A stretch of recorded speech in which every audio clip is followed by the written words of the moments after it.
बिस्मिल्लाहिर्रहमानिर्रहीम। अस्सलाम वालेकुम। Welcome to my channel car cleaner Pakistan. तो दोस्तों, आज इसका कार है बेंटले V12 इंजन। तो इसका इंजन दोस्तों इसलिए निकाला है कि इसका इंजन ऑयल कूलर वो रिप्लेस करना है। तो इसलिए इसका इंजन नीचे किया है। तो वीडियो देखने से पहले हमारे चैनल पर नए सब्सक्राइब करें, बेल आइकन को प्रेस करें ताकि नई से नई वीडियो अब तक पहुँचती रहे। ठीक है दोस्तों, ये इसका इंजन कूलर है। ये इसका इंजन कूलर है। ठीक है,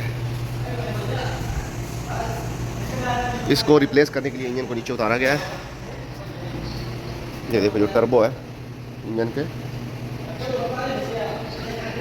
ये खोल दिए हैं।